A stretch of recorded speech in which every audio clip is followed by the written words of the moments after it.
Hi, my name is Federica and I'm a postdoc researcher from King's College London.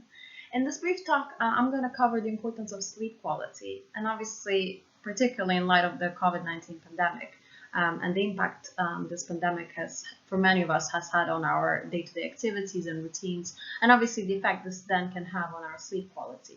And really, the focus of this talk is on evidence-based tips and suggestions that you may want to try to improve your sleep quality if obviously that is becoming an issue for you.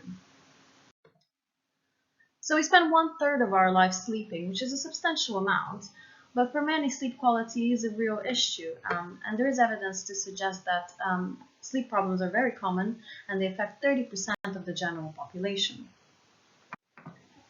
I think we're all very well aware how important sleep is for our physical well-being, our mental well-being, and our functioning. And there is extensive evidence that suggests that sleep problems, and particularly sleeping too much or sleeping too little or disrupted sleep, is associated with things like premature mortality, increased anxiety and depression, fatigue, not surprisingly, obesity, and reduced performance. So obviously, sleep is very important. And in light of the current situation, working from home and the disruption that the COVID-19 pandemic is likely to have on our day-to-day activities and routines is also likely to disrupt our internal bodily clock. Through things like, so the body has this internal clock that really regulates when the body is ready to go to bed, to sleep, and when it's ready to wake up in the morning. And this is through things like neurotransmitters, which are chemicals in the brain, or hormones. And I think we're all probably aware of things like melatonin tablets, which are used to facilitate sleep when you're jet lagged. A disruption in our daily routines and our behaviors, and more generally our sleep habits, can also affect this internal bodily clock and really cascade into poor sleep quality.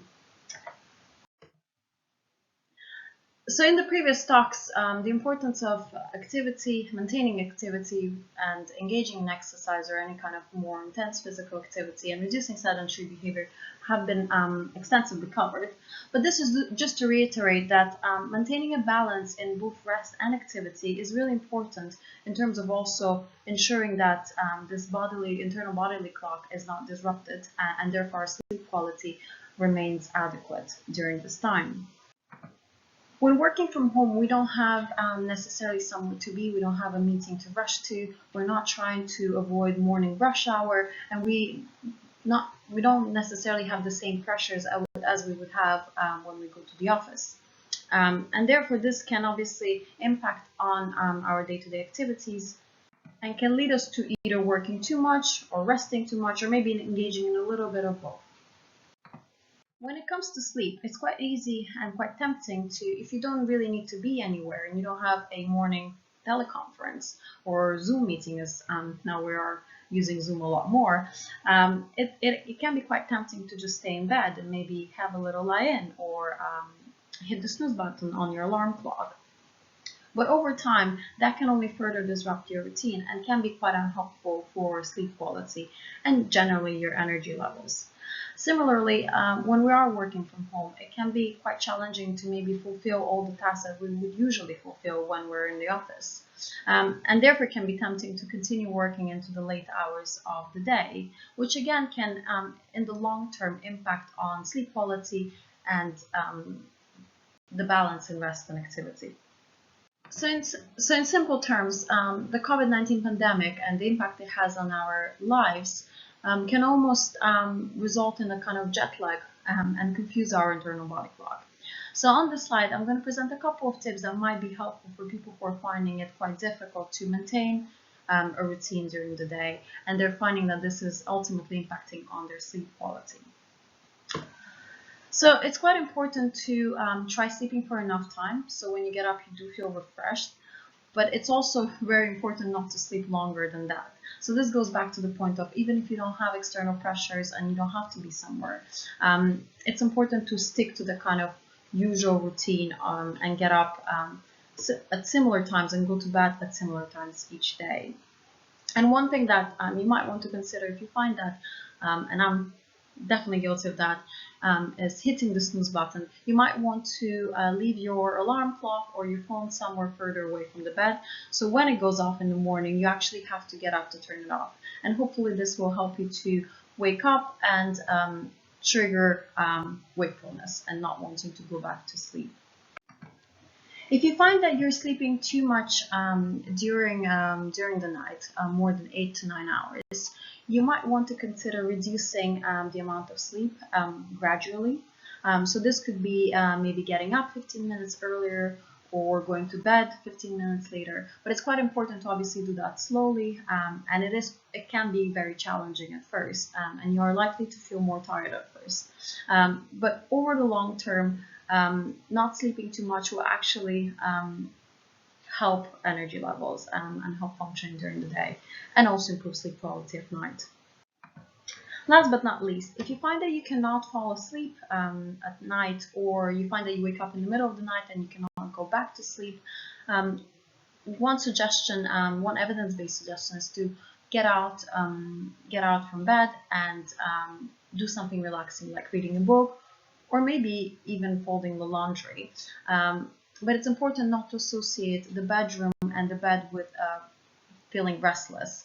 So these are some important tips in terms of maintaining a good routine from day to day, and also being able to establish a good sleep pattern when working from home. Although these are obviously tips that you might find helpful, another aspect of quality is assessing what your sleep habits are. So sleep habits can be described as things that you might be doing that can promote sleep, or vice versa, that it can interfere with sleep and make sleep more difficult. So you might want to consider your pre-bedtime activities and your bedroom environment if you find that you're not getting good sleep.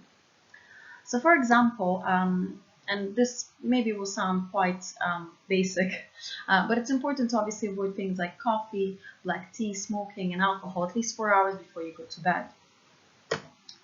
It's also quite important to avoid doing anything stimulating, like working, and I guess this is particularly important when we are working from home and can spend longer hours doing work tasks. It's also important to not exercise too close to bedtime and not to play computer games. And one particularly important one in this category is also not necessarily checking media and reading about COVID. We're constantly right now bombarded by media and articles around what's going on. And it might be worth not engaging in this right before bed. And this could potentially help to fall asleep faster and improve sleep quality. If you find that you wake up in the middle of the night because you're hungry, you might want to consider having a little snack before bedtime, and that can be something like an oatmeal cookie, something that is easy on the stomach. If you tend to have a hot drink before going to bed, but want to avoid coffee or black tea, you might instead try chamomile tea. Again, it's important to engage in activities that are going to promote relaxation and ready the body and the mind for sleep. So before bed, you might want to read a book or do something relaxing instead of watching TV, for example. And again, only go to bed when you feel sleepy. If you go to bed too early and you're still not ready for sleep, you might feel quite restless, and it therefore will be difficult to fall asleep and quite anxiety-provoking, really. And another point that is really relevant when it comes to obviously the COVID-19 pandemic and working from home is if you can, it's helpful to avoid working in the bedroom. Obviously, this depends on people's living circumstances, and not everyone has this opportunity. But if you have the possibility of not working in your bedroom and not working from bed, that's quite helpful, because really you don't want to be associating your bedroom environment and your bed with work, but only with sleep or sex. In terms of the bedroom environment, there are a couple of pointers on the slide, but really it's all around ensuring that your bedroom environment is optimal for sleep. So it's not too hot or too cold, that your mattress is comfortable, that your pillow supports your head and neck well, and that they're in a neutral position. that you don't have any artificial light in your bedroom, and obviously in this case you might want to consider using a sleeping mask or maybe getting blackout curtains, anything that can promote that optimal environment for sleep. Similarly, best sleep is achieved in a quiet room, so you might want to use earplugs if you find that your bedroom is not quiet. For example, if you have a snoring wife or husband, earplugs are great. And again, reiterating that point that your bedroom and your bed need to be associated with sleep and relaxation. So that's all about sleep quality at night. But many of us might be guilty of napping, and I'm definitely a big fan of the daytime nap. Unfortunately, although napping can be helpful in some circumstances, overall, as a habit and as a kind of engaging in napping from day to day and as a routine, as a habit, is actually not really helpful. And I think this meme really quite well represents napping. Have you ever experienced waking up from a long nap and really not knowing where you are, what year it is, and what's going on? So those kinds of naps are not actually helpful to our energy levels and to our sleep quality at night. In the next slide, I'm going to cover a couple of suggestions in relation to napping to make the most out of napping without compromising sleep quality. So it's obviously, particularly when working from home, it's very important to take regular breaks, but it's equally important to avoid napping and instead potentially taking your mind off the urge to sleep by taking a gentle walk, if possible. Obviously, for now, we're still allowed to take a little bit of fresh air outside. That will depend on how policy changes over the next couple of weeks. Or you can find something relaxing to do, something to take your mind off work, but at the same time, not sleeping. You could also, for example, consider maybe doing some light exercise and find a YouTube video that, or yoga, so a YouTube video on yoga, or anything that can promote a little bit of physical activity, reduce that sedentary behavior, get you moving, but at the same time, give you some rest from work. This is particularly relevant when it comes to working from home and spending more time at home, because obviously, not being confined to an office environment, it's quite easy when you feel tired to have a little snooze on the sofa. If you do feel like you really need that nap, for example, if you had a particularly bad night and you haven't slept at all, it can be helpful to take a nap. But there are some suggestions in terms of the duration and the timing of the nap. So evidence recommends and suggests that a nap really should not be no longer than 30 minutes, ideally 20 minutes. This is because a longer nap will ensure that your body goes into deep sleep. And when you wake up from deep sleep, you might feel really disorientated, and that kind of pretty much what I've described in the meme in terms of not really knowing what's going on. And actually, you might feel more tired than before your nap. And the best time to nap is from 2 to 3 p.m.